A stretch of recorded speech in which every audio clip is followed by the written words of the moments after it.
So yan, good morning mga people. Meron tayo ngayong head ng Wave 100 ata to. So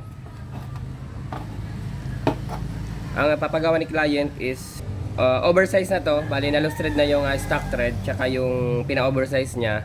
Tapos kalaunan is na loose thread din yung oversize. So ibabalik natin siya sa stock thread. So yan, linisan muna natin. Tsaka i-grind natin to, tapos papalakin natin siya ng konti para makapasok yung tip ng TIG welding natin.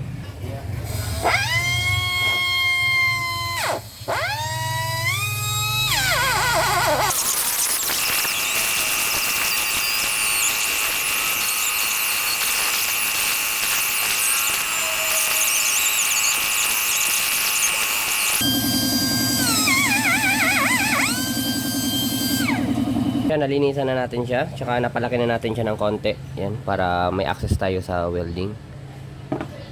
So yan, tsaka cup number 4 yung gamit natin ngayon, yung maliit, kasi para hindi tayo maharangan nung cup sa pag-welding. So yan, syempre, gamit natin is Powerhouse TIG welding machine. Yan, baka naman Powerhouse. Yan, so yan, TIG weld natin.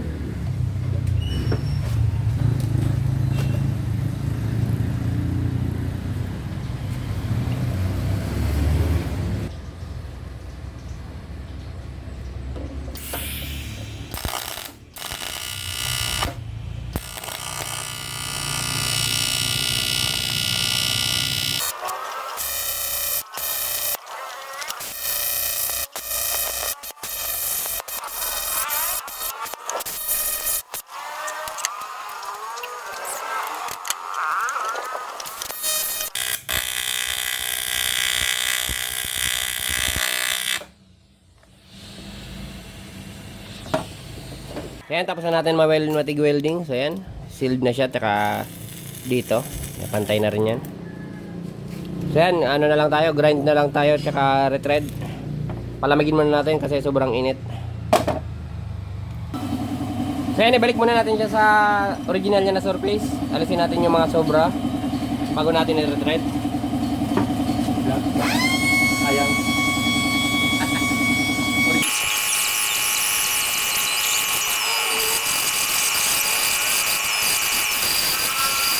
So yan, okay na yung surface nya. Babarinahin na natin.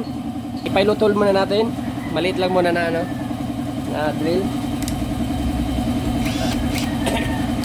Taligin na ito. Sunod natin yung actual size na. Yan, ito na yung pang drill na, ay yung pang top natin sa original thread. So bali kung 10mm to, mga under 9mm yung drill na gagamitin natin. So yan, tirahin muna natin ng 8.5.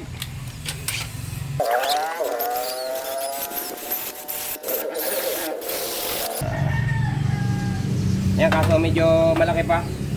So talagang kailangan talaga ng 9mm.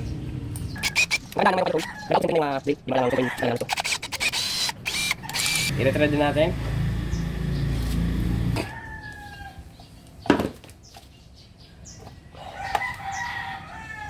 So yan, retread na natin.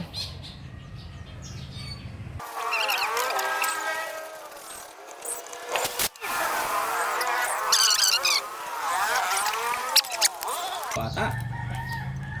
Back to stock thread. Ay. Yan, salpak natin yung spark plug. Yun. Lumoy. Magsabi na naman mamaya, mali yung kabit ng spark plug. Laog. I-grind lang natin dito ng konti.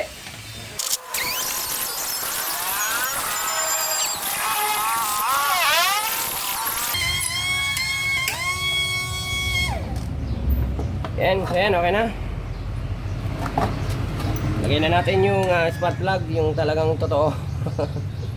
Hindi na sa labas. Hindi na sa loob. Baka may magsabing mali. Mali talaga kanina. Mali talaga yung kanina. Huwag yung tularan yun. Alright. Yan, balik na siya sa dati. Pwede na naman lustre din ng may-ari.